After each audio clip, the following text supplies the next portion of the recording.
once again, this is the broken record, if you will, if those of you who remember what a broken record sounds like, that I'm using OSHA and in a lot of locations as part of my reference point. The ANSI, American Society of Mechanical Engineers, B30 lifting codes are also part of the research for this class, although this is primarily the crane industry. So, once again, there is not a whole lot of crossover between what they do and what we do, but we're using the same materials, and we're lifting things up. We're working with gravity just as they do. So, we can cherry pick a number of things that come out of those standards, should you so choose. At the end of the day, however, for our industry, common sense rules, or at least it's supposed to. And once again, people in other industries and in OSHA are not writing regulations or standards specific to us other than when we write them.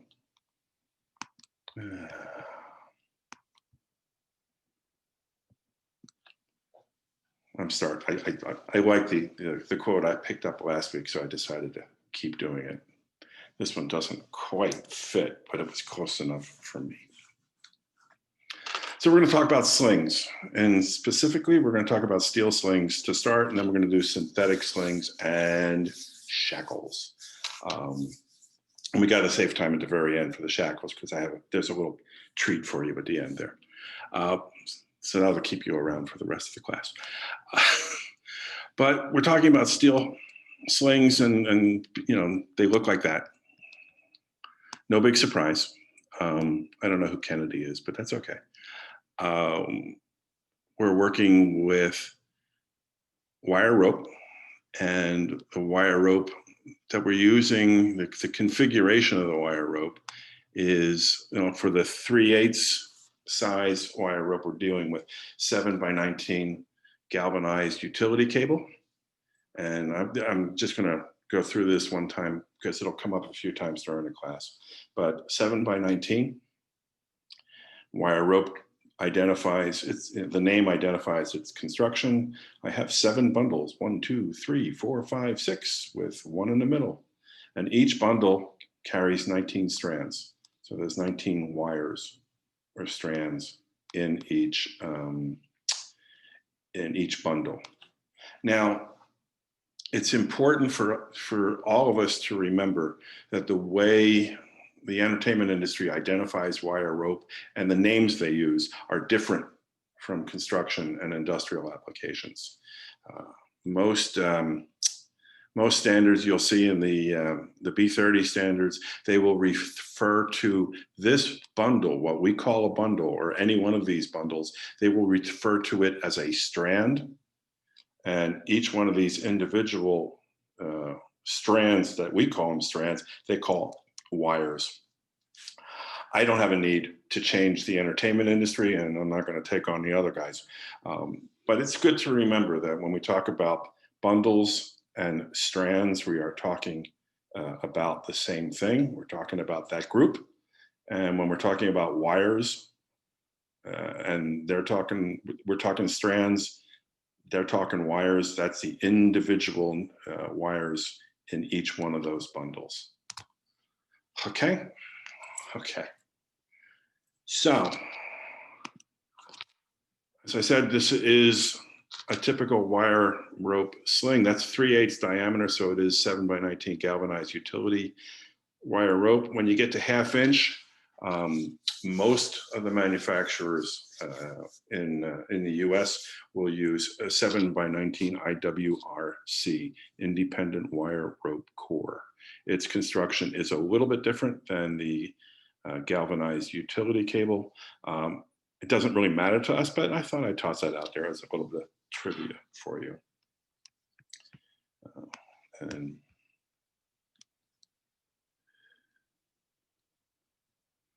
David Glowacki has jumped on the identifying. He's jumped on the research bandwagon here, and he's got the OSHA code for slings. Thank you for that, David. I'll try not to be distracted by that stuff, which is what just happened. So I want to start talking about the slings, not as we use them, but in construction and issues with them, and then we'll come back to use. High stranding, and I want to start here because this is the issue that people get the most upset about. When they say, damage to the wire rope, and you can read that. You don't need me to do that for you. And this came out of one of the B30s, so I don't remember which one. But, it's talking about wire rope going around shivs, around pulleys or on drums and stuff. And, we do that on occasion. But for the most part, our slings are static. They are in a suspended situation. They're not dynamic. They're not moving, and they don't go around pulleys all that much. However, they are not impervious to damage, and that damage is typically caused by shock loading. And shock loading, which several industries identify as the instantaneous change of direction, it'll create a shock load, and how fast the piece was moving and how fast the stop is and how fast the reversal of direction will all of those things will come into play to create a severe or less severe condition for shock loading. In the entertainment industry with standard static slings, our biggest concern for shock loading typically is, when you run a truss, when you run a hoist, and there is, if you've got slings below the hoist, or even above the hoist, actually, and you tell that hoist to go, and it's a standard, everyday run-of-the-mill chain hoist. It does not have an acceleration ramp in it or a deceleration ramp. When you push the button to tell it to go, it wants to go full speed instantly. It knows nothing else. It has no other capacity. It's not going to start off slow or stop slow. It just wants to go like hell as soon as you push the button. And when you take your finger off the button, it stops. That which is suspended from the hoist, however, isn't going to stop. It'll bounce. And when you tell a hoist to go and it wants to run full speed instantly, it'll try to do that, but it can't because you've got 1,500 pounds worth of audio equipment hanging below it. So you get a fair amount of bounce in that situation, and bounce is what creates a problem.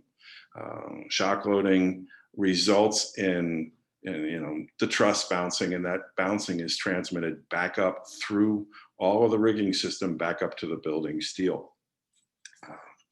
And shock loading is a problem.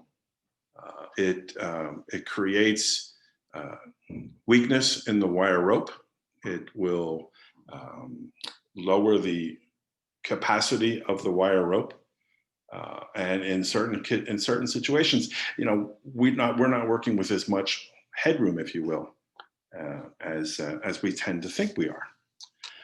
Just to give you an idea what shock loading looks like, and what we're talking about now is in the body of the sling. So we are talking about the area in between the two ferrules. So we're talking about this area right in here, okay?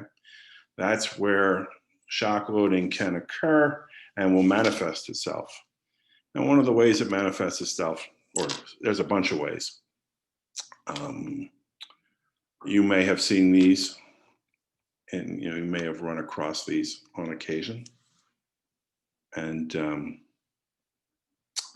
I don't know, when I see them, I tend to be a little frightened and find out, why it's happening and where it's happening, and certainly retire the slings from service.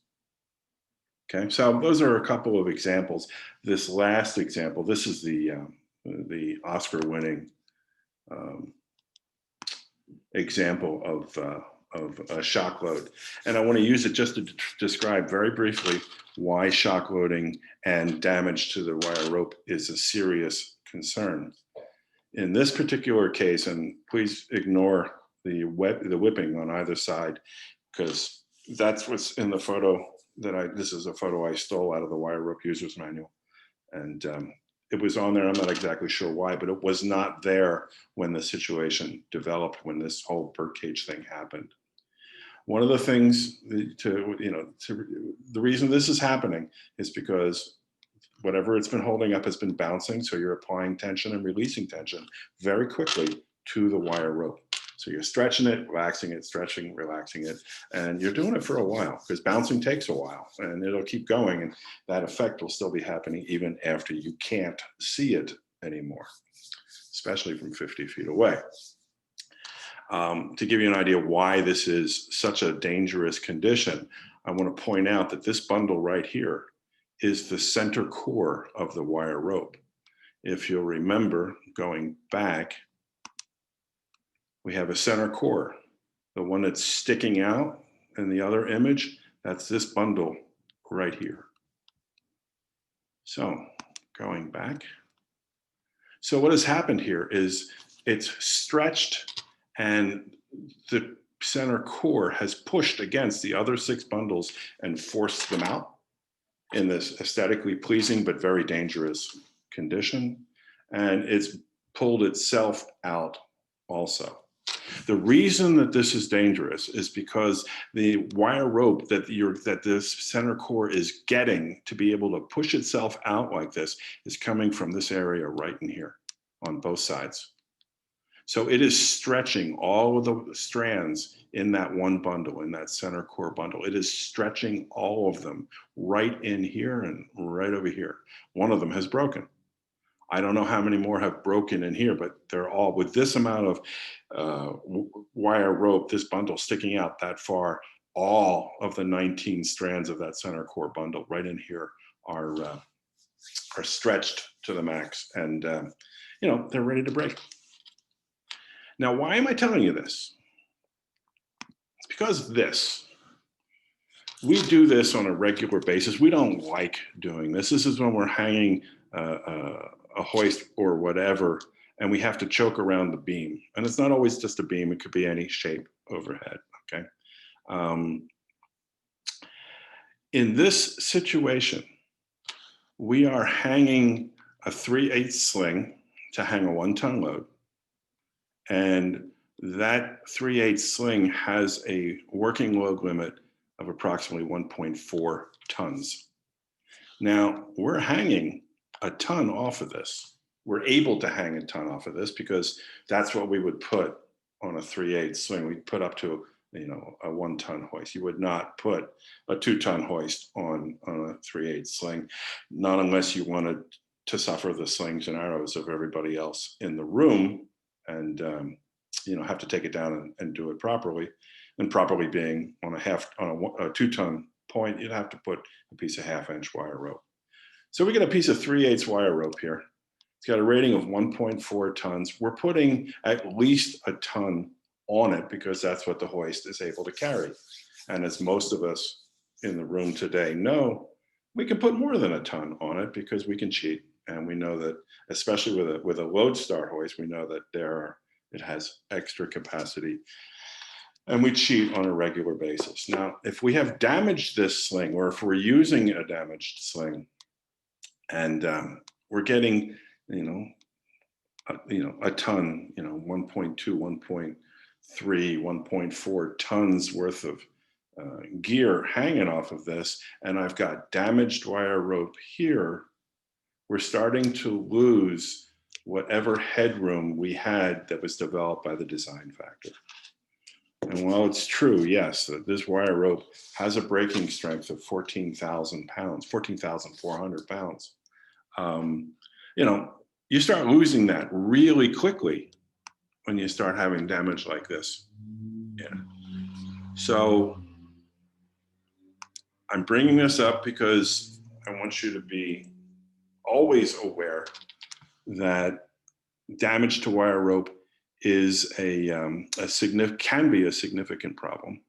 And slings, they're not exactly the most well-respected piece of equipment on site. They don't get treated with a lot of care, at least not on any site that I've ever been on. Okay. That being said, excuse me while I see what Ashley has asked me here.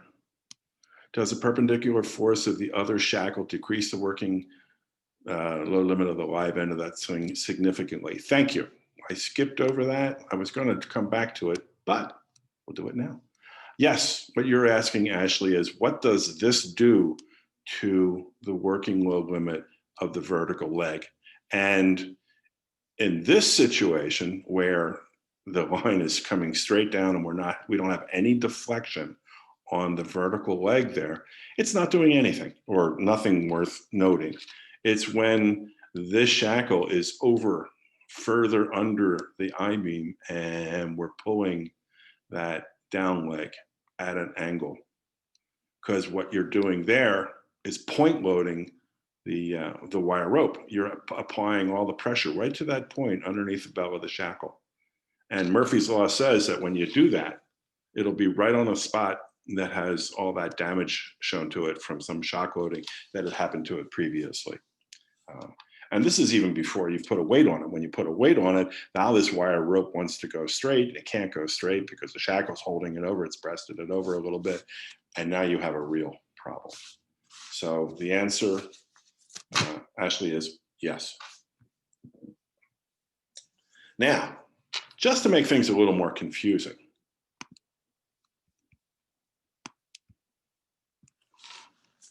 I'll leave that for you.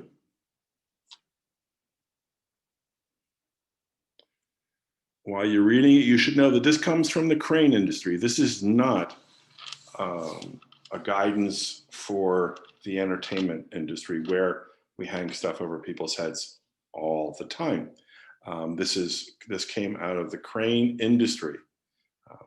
But when you're running a crane on a building that's 70 stories high, you don't want to lose your load because you don't know where it's going to land. And but they give you significant leeway in terms of the wire rope and how much damage it can sustain. All right, 10 or more broken or damaged wires, again, wires, strands, in one rope lay, or 5 or more broken and damaged wires in one strand or of one rope lay. And I was going to wait until somebody asked me, but they haven't asked me yet.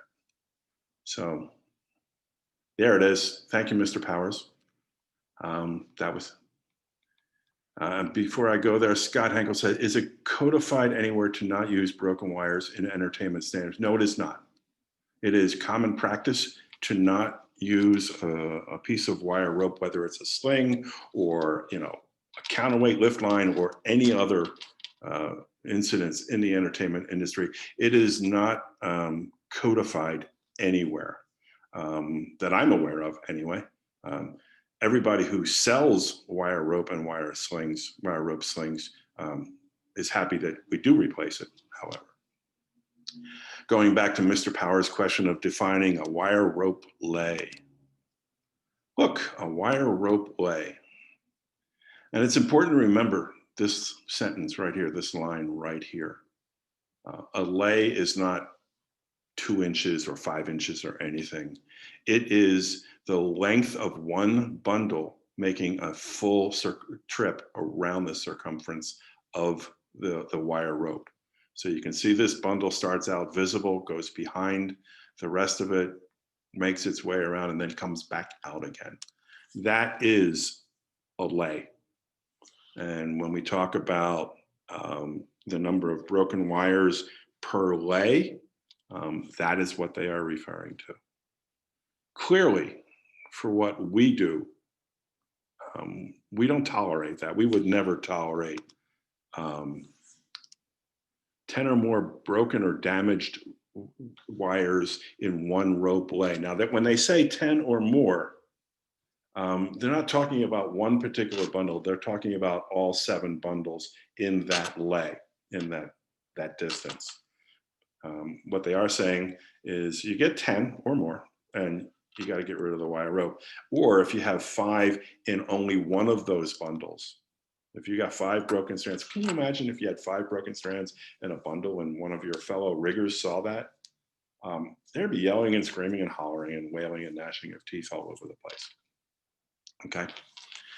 But that, once again, speaks to what we do and how we can push the envelope a little bit. And, we push the envelope in here because, we don't get vertical here very often. You're going to see, typically, you're going to see some, deflection right in here. Once that starts happening and we've got damage buried underneath that shackle, you've got a problem. Okay. So there's a way. All jokes notwithstanding.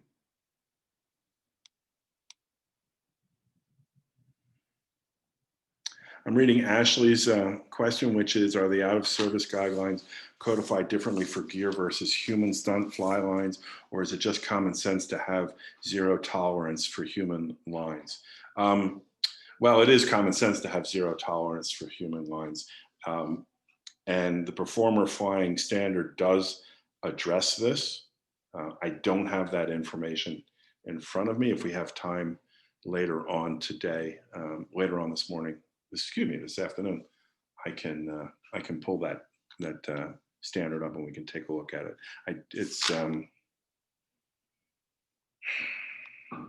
Yeah, I can't even remember the standard number. I'm sure somebody will pick that up. You can have a race to see who gets to it first.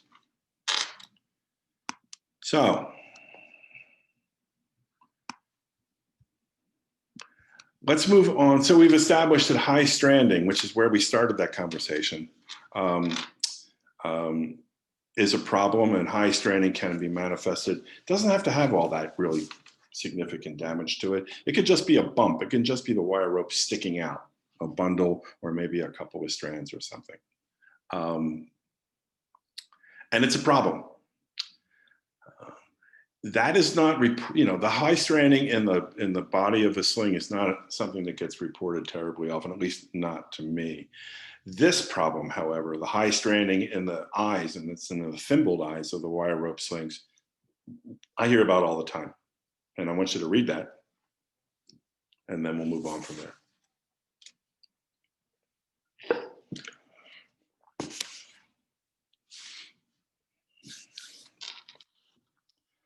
Okay.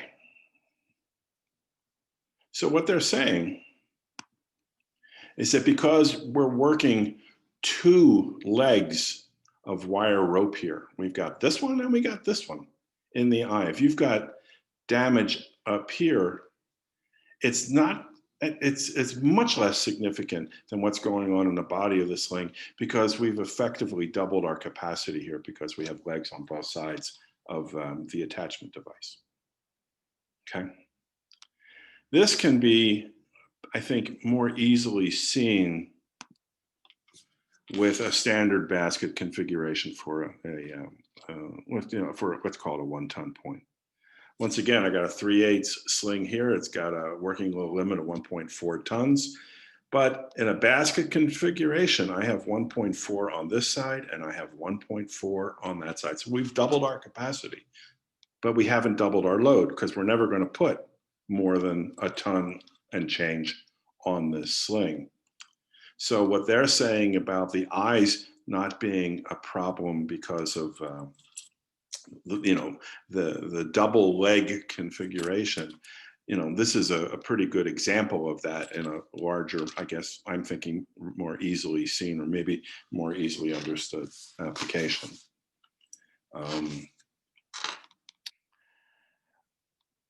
And so we get a lot more leeway. We get a lot more headroom because, this sling has,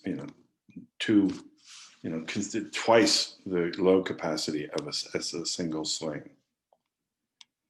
The other issue that I get asked about all the time, and this is again an example of high stranding in the eye of a sling. You see that gap there? People worry about that gap, and that's not a significant gap. I've seen a lot higher, twice that width in the gap, and and maybe this bundle is sticking up a little bit or something, and people worry about it and think, oh my God, the thimbled eye is going to fall apart, and the sky will be falling, and everything will come crashing to the deck. It's not true, and the reason it's not true, I'll give you something else to read here real quick, is how they make that thimbled eye. Now, not every sling manufacturer in the world, and I can't say for sure, but I have seen slings in Europe that do not use a Flemish eye. I assume that there are manufacturers here in the United States that do not, but at least here in the States, I would say the vast majority of sling manufacturers use this method for putting a thimbled eye together on a sling. And I want to point out that down here at the bottom that we're picking up 10% efficiency when we put the ferrule, the sleeve on there. But at the end of the day, I mean, we really don't even need the sleeve. It's put on there for two reasons. One, because we're going to reuse that sling many times. So we're going to apply load and then take the load off. So they're going to get stretch and retraction, stretch and retraction. And it's going to loosen up the wire rope that's been braided together. Putting on the sleeve makes us happy. We feel better. We don't feel quite so naked. And we get 95%. Now, visual representation of slings, of a Flemish eye. And this is from a patent, and I was a little surprised by this, and maybe somebody can shed some light on this, but this patent application is only from 1969, and it's my understanding that Flemish eyes have been around for much longer than that. So I'm guessing that it's been around for a while, but Mr. or Mrs. Leach was the one who figured out, oh, there's no patent, so let's go get one. So as you can see what's going on here, they separate the wire, the bundles, and they braid them together at the top of the eye. And they bring the two ends back. And look, we braid it again. And then we put the ferrule on there just to hold everything in place. So you can see that not only have we just simply doubled the load because we've got two legs that are sharing the load, but now we've braided them together, and there is nothing that's going to happen up here that's going to have an effect to the load rating. The only way that you're going to affect load rating is if you see several of these bundles, they're cut, somebody has caught them in a machine or something when they were making it or whatever, that has damaged the wire rope. But because we're doing this, it's not going anywhere. Okay, how are we doing on chat over here?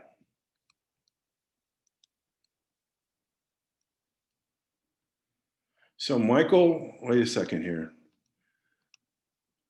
David Pocock has said 1400. Yeah, I would certainly think that they went back that far. They didn't have wire rope in the 1400s. They had organic rope, but they made Flemish eyes and the organic eyes also. Michael Frobiter, hopefully I pronounced that properly. I'm not sure what your question is. What are you asking when you say, so what about these issues with a Nicopress swaged eye? What issues are you referring to, if you don't mind? Oh, there it is, as recorded in early seamanship manuals. Help me out here because I haven't read the early seamanship manuals. Turn your mic on. Nope. Okay, I don't know how to answer the question, so.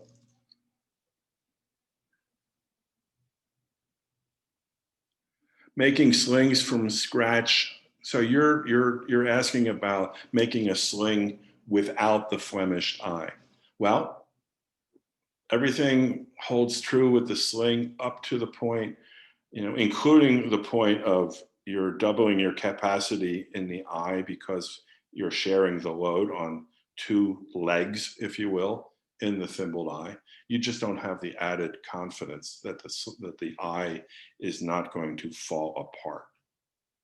If somebody didn't put the compression sleeve, whether it's Nicopress or a Ferrule or another brand, if they didn't put it on exactly properly, then there is a concern that maybe it won't hold. The reality is, and I think I can safely say, could I zoom in on my screen for the braiding, please? Oh, sure. Just have to remember how to do that. How's that?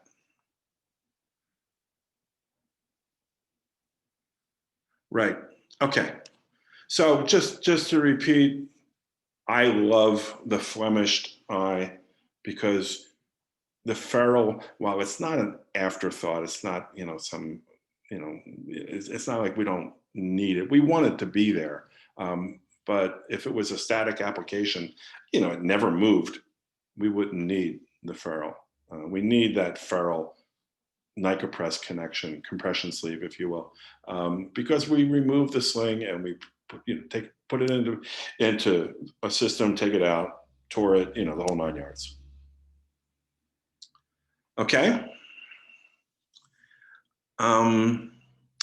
Michael Powers asked me, and I'm going to throw you under the bus here, Michael. Michael asked me in an email previous to the class, a little too early for me to respond to you privately, Michael. It was too close to class time. But you asked me if there is, what is the, well, I don't want to paraphrase. Michael, would you ask the question about sling retirement?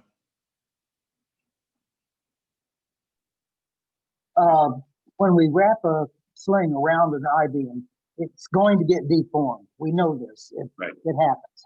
At what point do we consider the sling should be decommissioned or put out of service?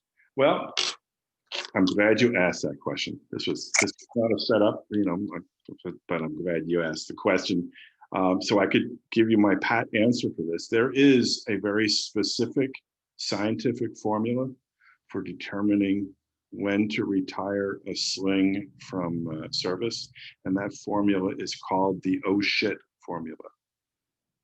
And what that means is that when you take a sling, you're taking a 5-foot sling, commonly referred to as a basket, that's coiled up and it's in the box, and you pull it out, and it looks like hell. I mean, it's all twisted and it's basically in the shape of a pig's tail. And either you say it out loud, or you think it to yourself. You go, "Holy shit."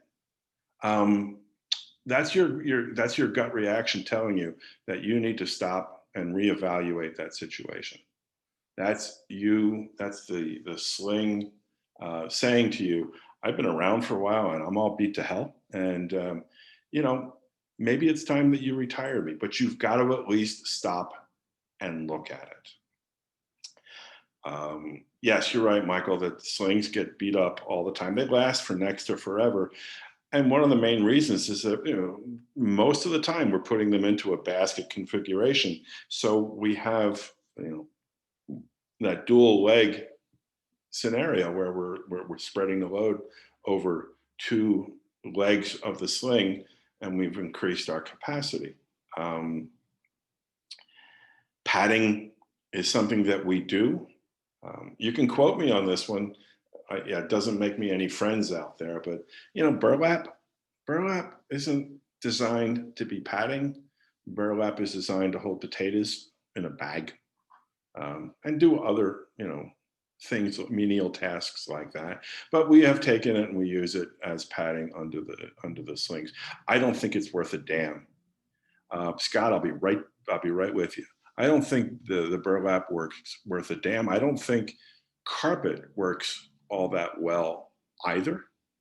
Um, I suppose it would depend on the grade of carpet. I don't know if shag carpet works better than industrial or office supply carpet, but they're all elements, they're all items that have no known compression rating on them. So you don't know how good of a job they're doing.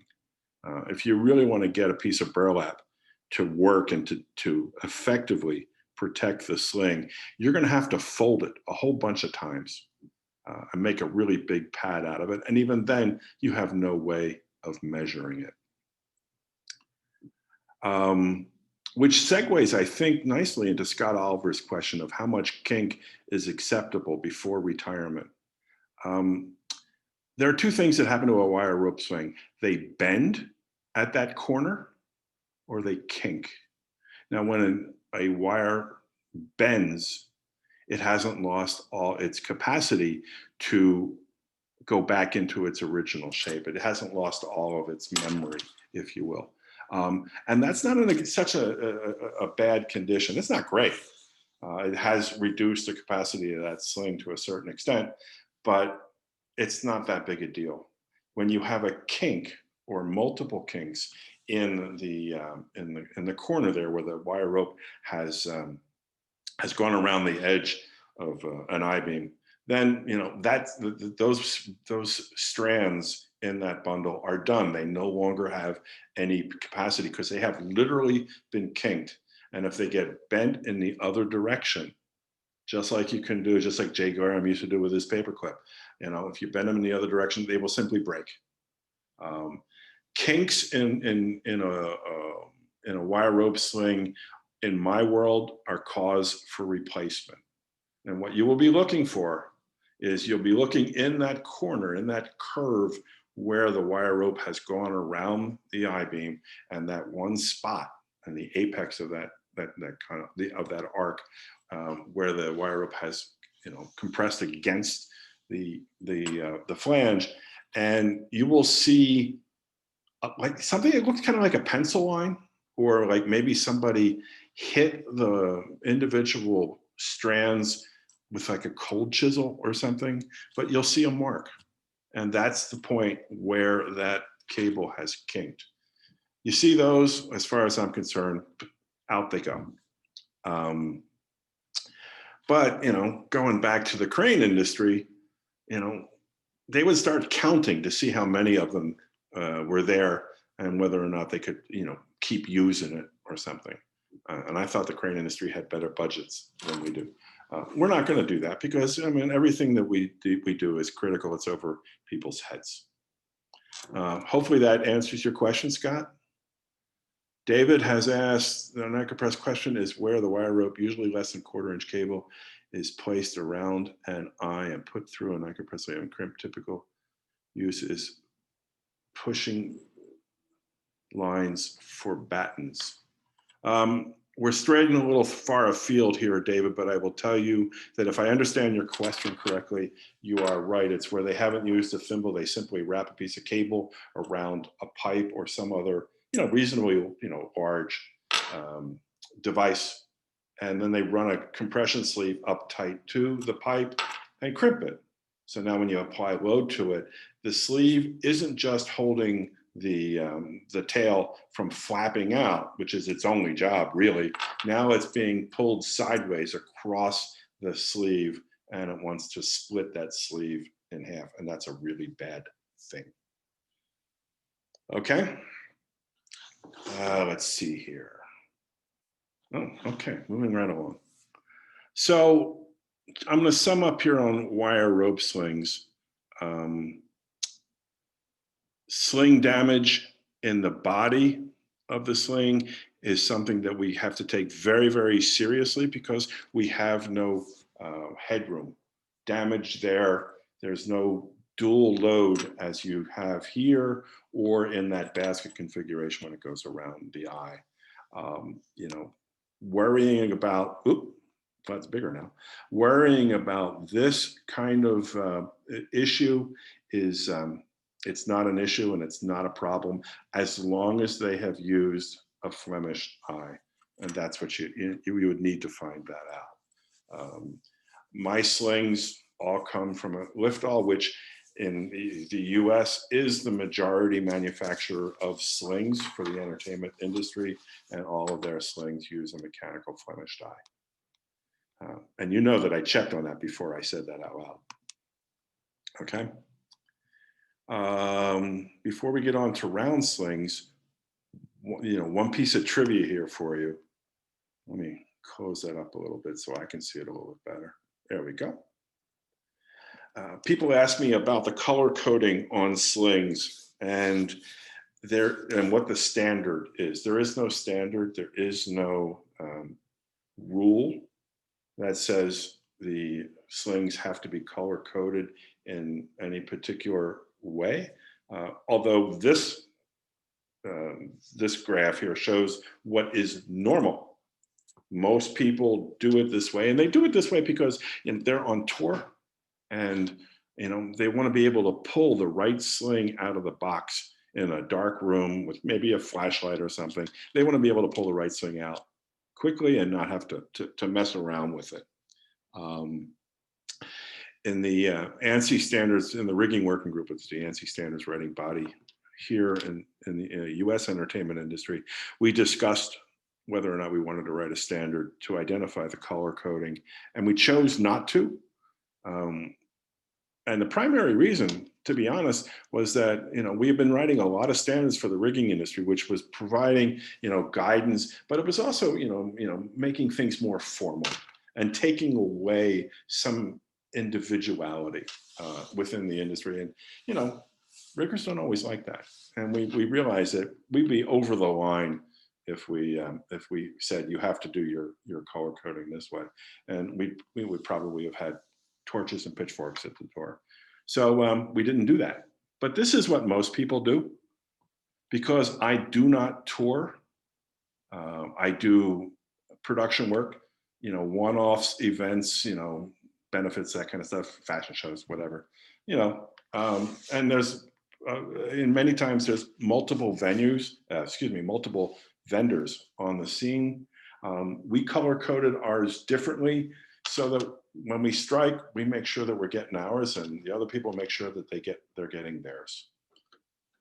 Okay. That brings me to, I believe, a screeching halt on steel slings, unless somebody has something else. Think about it, and if you think of something, let me know, and we'll come back to it. But I'm going to run over to synthetic round slings now, if you have no objections, because I don't know where else to go. Okay. Round slings, commonly referred to as spansets. Spanset is a brand name, and it's true that they were the first company to come into the United States. They came over from Europe. The slings were primarily used in the marine industry, taking pleasure craft out of the water and putting it in dry dock for the winter, for example. And obviously it's a classic and clear good use of a synthetic sling. We took them over. The name Spanset has stuck. If you want to continue using Spanset as a name, that's cool. It doesn't affect or hurt anything. But the device itself, what you are looking at, is a synthetic round sling. Originally, they were all color coded, as this one is. It's a green one, so it's got a pull-to-pull load rating of 5,300 pounds. It's what we use traditionally in a 1-ton point. You can see the chart there. There are other color codings for other sizes, and I got to tell you, they go up to a lot bigger than that. The blue one has a pull-to-pull of 21,000 pounds, and that's okay. go to a shipyard sometime. I was in San Jose at a shipyard, and they had the Monarch of the Seas, which at the time was the largest cruise ship in the world. And they had the ship in dry dock, suspended on two slings, two synthetic slings. It was holding the whole thing up. It was astonishing, if nothing else. I mean, the slings were huge. You couldn't pick them up by yourself. You needed a crane just to move the sling, let alone everything else that was going on. But they were color coded, which was always really convenient because it was easy to figure out what load rating the sling was, and it would, to fit your particular project. We got away from that in the entertainment industry because we don't need bright stuff hanging overhead. So now the purple, green, and yellow round slings are available from most manufacturers with a black shell as opposed to a colored shell to identify it. What's supposed to happen, and this is not by standard or anything, but this is just by kind of common sense and common practice. What's supposed to happen is that the label is supposed to have the color of the sling. So the label is supposed to be purple or green or yellow so that you can easily identify the load rating of that particular sling. It's not that easy to tell the difference between a purple and a green just by looking at the sling itself. All right, so they're synthetic round slings. They're 100% polyester. There's the load ratings in their various configurations. The construction is, well, let's go here. There's the construction. I've got an outer shell, which is not load bearing, but it is a protective cover so that we do not damage the load bearing component, which is, as you see, the core. So the shell is braided, the core is not. They've taken filament polyester and they've twisted it up and put it inside, and then they put a shell around it. They're very useful. As we all know, we've been using them for many, many, many years. If you're inspecting these and there is damage to the sling, you want to make sure that you find that damage, or you find evidence, of that damage. And the way one does that is to, visually inspect the shell. And if there is a slit, even a small, 1/4 inch, 1/2 inch slit, a 1/4 inch or a 1/2 inch slit, in the shell, and you can see white, you could see this material under the slit, then it's time to retire the sling. Doesn't matter if you can find the actual damaged part in the core, you're not going to, because it's going to move.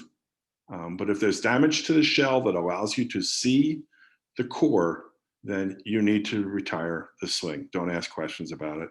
Don't try and mess with it, and don't do what I've seen other companies do, is they'll retire the sling and call it a light duty sling. Yeah, that works for a little while, and then somebody makes a mistake and puts it back into the active full duty bin, and then it goes out on a job. Yeah, you don't want to do that. Okay. The other big problem, although it's reducing, actually, we're going to get to the fire marshals and the steel flex slings in a minute. I have to yell at Scott Henkel's first. He's selling. Are you getting Scott is saying that academic institutions get a discount, a direct sales discount from Spansetter. What, are you getting a piece of that action, Scott? Is that what I'm hearing? No, just something I found a few years ago. If you call them direct, they offer huge discounts to academic institutions making purchases. Thank you for that information, Scott. Sarah, could you remove Scott's name from the mailing list? You're not helping, Scott. The issue with synthetic round slings really is heat. They're polyester. They're going to start suffering permanent damage at 185 degrees Fahrenheit. Canada, you can do that conversion much quicker than I can. So you let me know what 185 degrees is centigrade. But there were plenty of times back in the day when all of our lighting instruments were conventionals, where the heat sink would heat up. And you could get one of these draped across a heat sink and it would damage the sling. You may not always see that damage, or the damage may be really small, but it's still there. And if you're damaging the shell, you're damaging the core. So when you're inspecting a synthetic round sling, you want to make sure you're doing a visual inspection, but also pull it through your fingers, pull it through the palm of your hand, and feel it, as you know, on both sides, so that you can determine whether there's been any heat damage. It's not as much of a problem as we transition over to LEDs, but 185, but it's still a problem. 185 degrees is 82.2 Celsius. Thank you, Canna.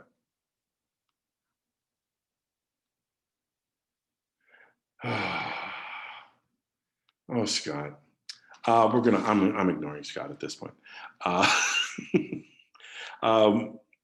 The thing that people worry about with synthetic round slings with these guys is their bending ratio. What can you attach them to? Typically, Andrew is trying to get in. We'll let Andrew in. He's late. Typically, we're going to use these to make a connection from the hoist to the truss. So there's no bending ratio that we have to worry about because we're going around a 2-inch diameter tube, an aluminum tube. But here is a handy dandy chart for those of you who have this question. It tells you what the minimum hardware diameter you're allowed to go around. Which is good because, you know, well, EN60 has and the P2P is a pull-to-pull capacity, 5/8 diameter, which is good because that's what a 5/8 shackle is. And that's what we use them for all the time. Okay. All right, where am I heading here? Oh, that's steel flex. So I want to make sure that we're done here with synthetic round slings. I mean, we used them for many years, and then they got usurped. As Ashley, I believe, where is that note? Ashley's talking about fire marshals and wire rope synthetic round slings that have synthetic round slings. I'm looking for, I'm sorry. Let me get that. It just wasn't coming out. We've got a synthetic shell and a wire rope core, which is exactly where we're heading to in this particular session. And to answer your question, Ashley, I don't think ESTA is going to move in that direction because there's really no need for ESTA to take on that particular piece of a rigging system. OSHA may or OSHA may not. And the B30 folks may take it on, somebody else may take it on. I do not know. I can tell you that from my experience, and this is with my company and being on site, when there are other vendors on site, other rigging vendors, almost everybody has moved exclusively to what is now referred to as a steel flex round sling. We don't use synthetic slings, polyester slings for anything other than a cable pick, for example. You know, we'll pick up a bundle of cable with it because it chokes pretty well. But other than that, yeah, not so much. So, steel flex round slings. I should tell you right off, you know, in the beginning, the reason that all this happened, as Ashley has rightfully talked about here, is that fire marshals, and this was a while ago now, I want to say at least about 10 years ago, fire marshals started going, you know, we don't like these synthetic slings because they have such a low melting point. And then they were right to worry about that. We never considered it, but fire marshals picked up on it and they said, you can't do that. You can't just leave that up there as the primary and sole suspension method. You got to do something else. You got to put a safety on it or something. So safety started getting put on them, but unfortunately, those safeties were put on in such a haphazard manner that 9 times out of 10, if the synthetic sling failed, the safety wouldn't work either. There was either too much of a loop, so there was too much of a gap. The truss would be able to fall a few feet, and chances are it would have blown right through. The shackle would have blown right through the steel sling. I saw a lot of steel slings that were put, they put them through the hook of the hoist, and they just wrap them around the truss. They didn't go through the truss or anything. They're just wrapped around underneath, and there was this 3-foot gap in the loop. It was hanging 3 foot below the truss. And it was right at the end of the truss. So if the truss failed, it would have, if the sling failed, the truss would have just slid right out of the loop. Well, Liftoff, being alerted about this, saw a lawsuit waiting to happen, and they came up with the new style of sling. It's my understanding that they invented the steel flex sling. I'm happy to entertain thoughts on maybe it was somebody else, but it's my understanding that Liftoff is the company that came up with it. And they originally called it a GAC flex sling. It was GAC flex sling. And the reason they called it a GAC flex sling was because there was what we all knew was galvanized aircraft cable inside a synthetic shell. Unfortunately, fire marshals didn't quite get that reference, and Liftoff needed something that was going to be more convincing to a fire marshal, and so they changed the name to Steel Flex. I'm kind of sad that happened, but there it is. So this is, and the Steel Flex slings are only made in what we would call the green or 1 ton capacity, the 1 ton point. They're only made, so it's a GAC 60, which is the same as an EN 60, which is the model number for a synthetic round sling. It has the same load capacities as the synthetic round sling. But it is, as I say, it is synthetic on the outside and steel wire on the inside. It's made up of 16th inch wire rope. There are 2 lengths of them in each individual Steel Flex sling, and they make about 20 to 25 loops each. So you've got roughly 50 loops of steel in the core, and that's what is holding the load. That's what's giving it its load rating, and also giving it enough flexibility. If they had used 1/4 inch wire rope or one big piece of 3/8 or some such nonsense, you wouldn't have anywhere near the flexibility that you do in with all the 16th. Somebody asked me about, I thought there was a question about inspection.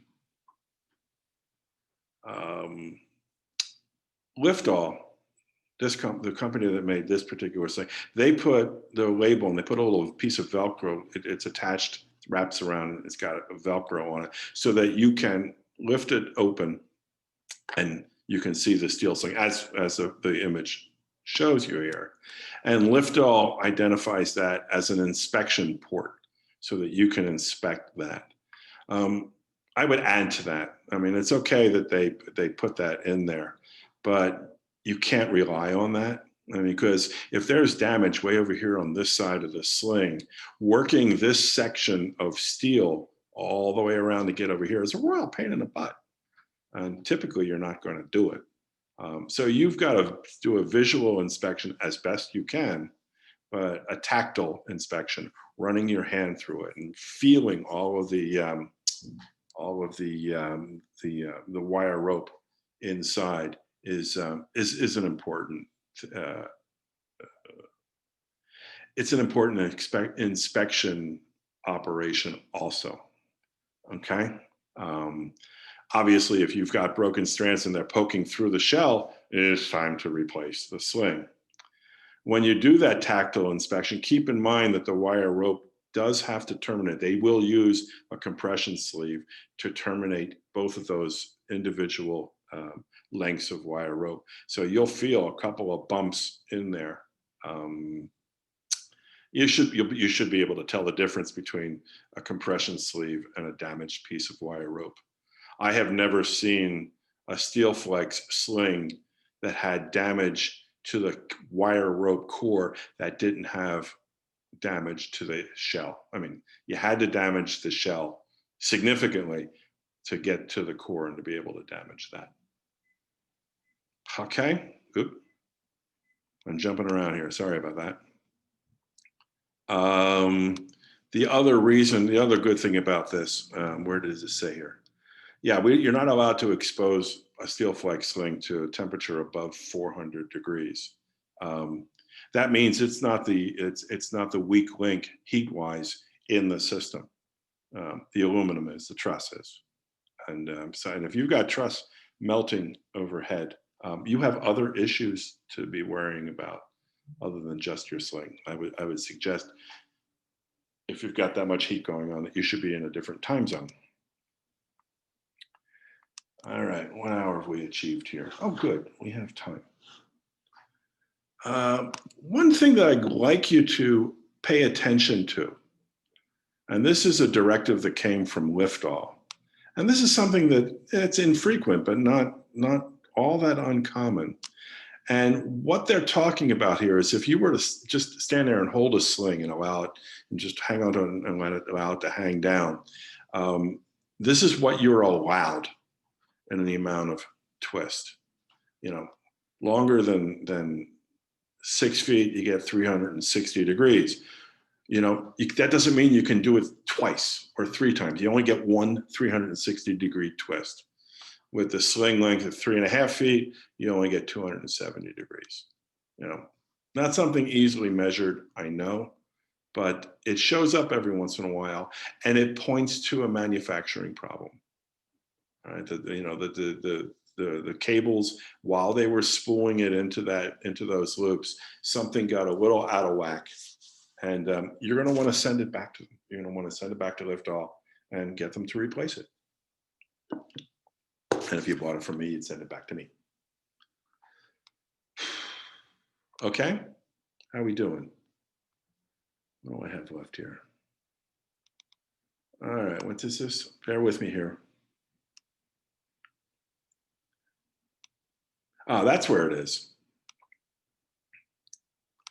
All right, so Monty, you came up with the question. I missed it a minute ago.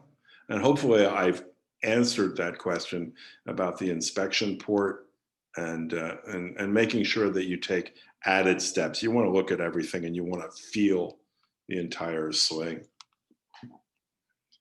Just because it's called a round sling, you know, it is relatively flat. And I use the label as my starting point. I will go and I will check all the way around to the label, and then I will turn it over and check the other side once again, all the back around to the label once again. And so, David, they still call them Gagflex in Canada? Cool. I'm moving to Canada. So for so many reasons.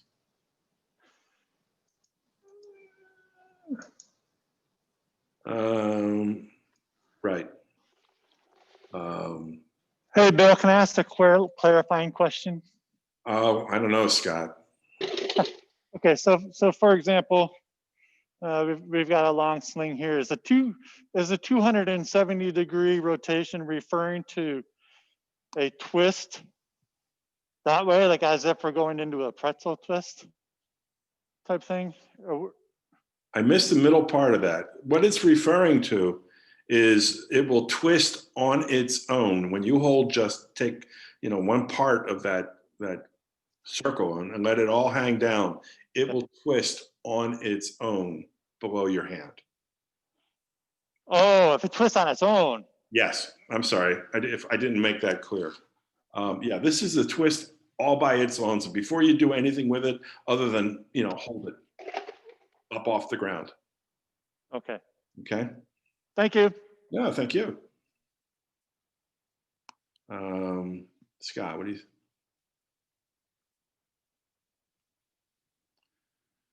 Scott Oliver is, what about labels that are sewn through the core of poly slings?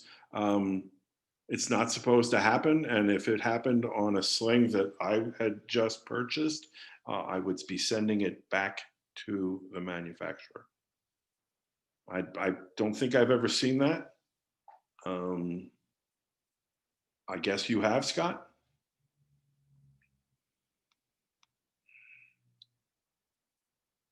Okay.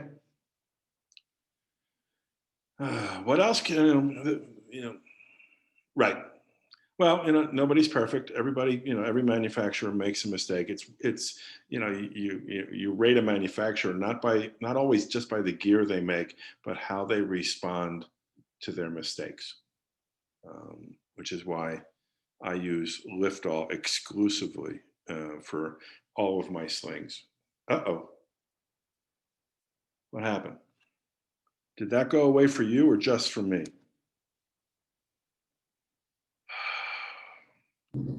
Yeah, we lost your screen. I lost my screen too. Bear with me for a second here. Going downhill, pal. Yeah, I guess so. That's a nice picture while we're waiting. Thank you. I Fairmont, was just about to say the same thing. Fairmont Park in Philadelphia. But how do I get that screen back? I've seen that picture before. Sarah, I'm in Finder. You need to open your PowerPoint again. Wait a second. There we go. Okay. Thank you. I have no idea why that happened. I apologize. Momentary panic on my part. Get my heartbeat to come back to somewhat normal. One of the things I want to point out about any synthetic round sling or any steel sling that has a label on it or a certification tag or something, if in the United States anyway, if you cannot read the label, you cannot read the directions or any portion of the directions that are on that label, i.e. the load capacities and that sort of thing, you are not allowed to use that device. Even if you just took it out, just bought it and took it out of its little plastic wrapper, but if you take your big fat Sharpie and write your name across the label, and you can't read the load capacities on a couple of the configurations, you're not allowed to use that legally. And if there is a problem, it will get used against you, okay? With load certification tags on steel slings, they always put them in the eye of the sling, which for the entertainment purposes is a royal pain in the butt. I can't get Liftall to put them on the body of the sling, which is where it would be out of the way. So you leave the certification, it's usually wired in there somehow. You leave it in there. If you cut off that tag, that sling is no longer certified.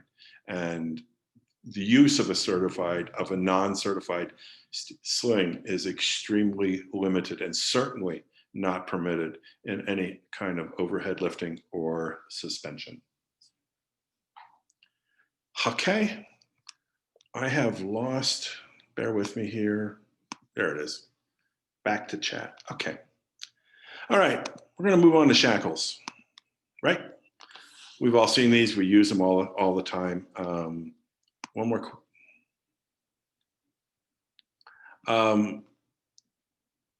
This is the typical screw pin anchor shackle. It's the typical device that we use, all over. It's got a bell and two ears, these guys here, a pin and a blade. Okay, that's the terminology that you need to know about shackles. As with every other piece of hardware under the sun, it takes its full capacity load through its center axis, right through the middle of this sucker. Okay. Anytime you deviate from that, you're coming through at an angle, you start to reduce capacity. Because of the way this device is built, you get to put multiple devices on the bell side, but you would only put a single device on the pin. You put a hook, a sling eye, whatever. You're only going to put one here. You're going to put multiple ones up on this side. This is a CM shackle, and it's got a lot of information on it. One of the things that they do is they put hash marks at 45 degrees, and I think it's on the back side of this particular shackle, but there'll be hash marks at 45 degrees, giving you the indication that that's what you're allowed to load to up to 45 degrees off of that, that center axis, and still maintain full capacity. It implies that if you go past that, it's you have to start reducing capacity. For those of you who are going to take the ETCP certification exam at some point, the arena one, I'm going to give you the answer to a question, and I don't think anybody can yell at me for just one, but it's something that you should know anyway. 45 degrees is what they tell you on the shackle. In the paperwork, they give you 60 degrees. So you can get up to 60 degrees off of the center axis on a CM shackle and still maintain full capacity on that shackle. Okay, they do it at 45 degrees because they know us and they know that we're going to cheat. And so they give us room to cheat, but you don't want to get past 60 degrees. And while we're on that subject, there are plenty of people who are happy to tell you that you're not allowed to side load a shackle. You're not allowed to put a load through the shackle in this orientation. It's not true. There's no such thing as not allowed. You are allowed to do it. You just have to reduce the capacity of that shackle by at least 50%. It will determine on the shackle, and it will determine on the size, to be determined by the size of that shackle, just how much, but it's at least 50%. I don't know why you would do that. In my entire career, I've only had to do that once, and I didn't like doing it then. But that was that one situation where I really had to do it. Chat here for a second. For side loading or cross loading. All right, Scott, be a smart aleck. Go ahead. You tell me the difference between side loading and cross loading, please. Yeah. Give me a second. So, okay. So handy shackle. So what's been described to me in a previous Crosby webinar was side loading is if your pin is fixed within something. So say you've got a thick steel plate with the hole and the pin is within that. Right. And then you're pulling in a perpendicular direction one way, versus cross loading is what you're calling side loading, where you're. Exactly. So what you're talking about, this pin is now in some kind of a plate, and I've got a sling going off in that direction. I'm not side loading it, I'm cross loading it because I'm twisting the sucker. Okay. Side loading is when I've got a sling coming out in that direction and a sling going out in that direction. We're trying to pull the beast apart. Okay, does that jive with what you were thinking, Scott? Turn your mic back on. Crosby flips the names around from what we're using. Okay. That's very frustrating. Yeah, you're going to have to work with the various manufacturers and the terminology that they use. For our purposes, folks, we want to stay as close to center axis as possible. Another piece of folklore that I want to dispel is that this pin is married to this bell and they never get divorced. And if they do get divorced, that both of them get thrown away. There is absolutely no reason under the sun for that to happen. I have been to the CM shackle. Well, I don't know if it's still there. It might be in China now, but the one they used to have in Amherst, where they make the bells over in one part of the factory and they make the pins over in another part, and then they put them together. So there's nothing tying the two of these together. Your goal is to make sure that the shackle pin fits properly, that you have very little gap here. A 1/16 of an inch gap is not a big deal. I see an 1/8 of an inch or a 3/16 of an inch gap here. That's a problem. And what I'm going to want to do is go over to the other side and see how far recessed the pin is over here on the threaded side. Okay, oops, sorry. As I mentioned, we're going to get to that in just a second. As I mentioned, multiple devices here, single devices there, and there's a very good reason for that. I think that makes it really clear. And this photograph I took, for a completely different reason. It was just serendipitous that I got dual reasoning behind this. Yeah, I got multiple devices on the pin, and you put a significant load on that, and they're going to be fighting for position, and they're going to be pushing the ears of the, or want to try and push the ears of the shackle outward, thereby side loading the shackle. And you probably didn't plan on that. You didn't reduce the capacity by 50%. Right? The reason I took this photograph in the first place was the orientation of the eye bolt.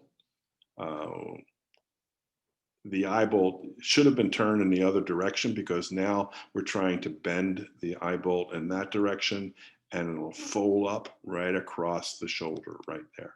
We don't like that. I don't know what happened here. They got it right back over there, but they didn't get it right over here.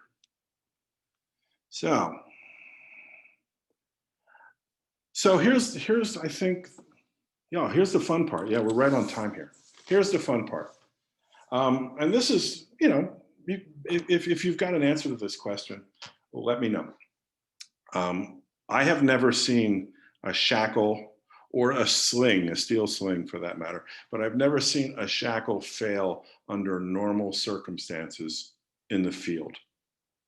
I have seen shackles that have failed in the field, but it was during a catastrophic event, and it was obvious that that shackle was probably holding up the entire rig for just a split second before it failed also. Anybody want to offer an example of a shackle failing, under normal or semi-normal circumstances? I don't know if anybody. Poorly produced shackles.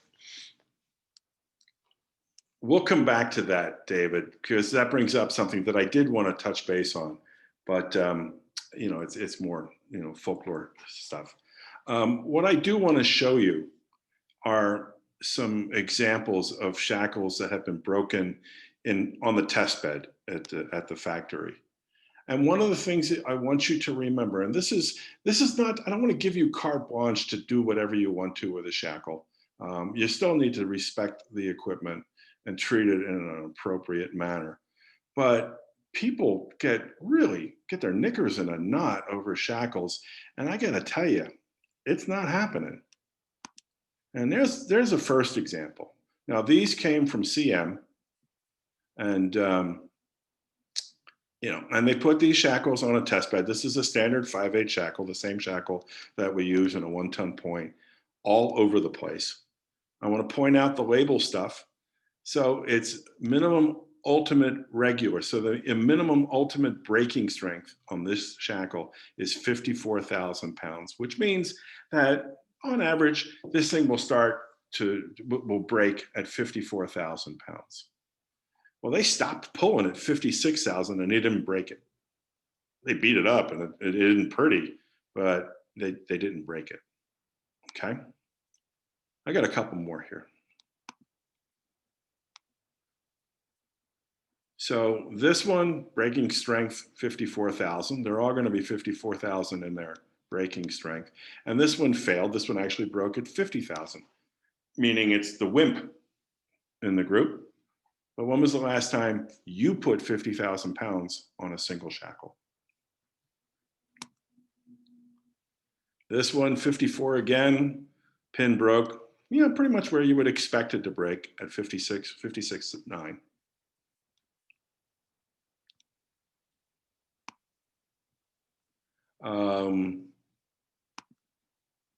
What's this one?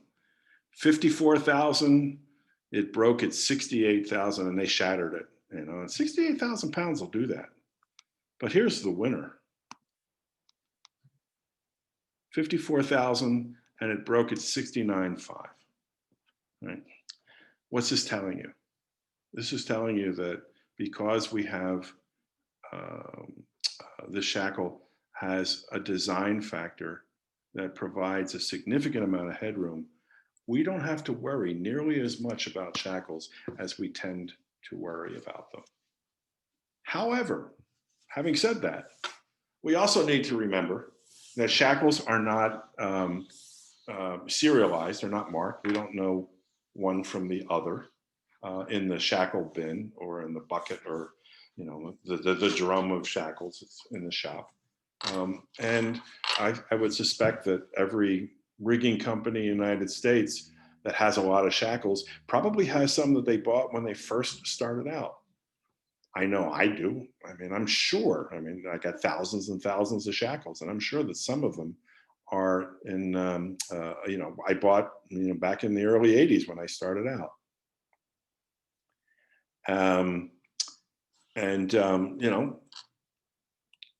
Where was I going with that? I'm sorry, I lost my train of thought for a second. Reading chat and trying to talk at the same time is a challenge.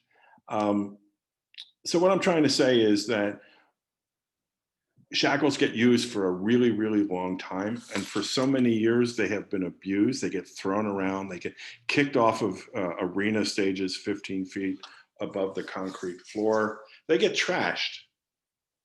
So we need to remember that we got to start respecting the gear that we're using and use it appropriately. We just don't have to go overboard with it because we've got a fair amount of headroom when it comes to shackles, if nothing else. Now, bear with me here for a second while I go to David and retirement for cheap, shiny shackles. I'm not going to get to that attachment, I don't think, kind of.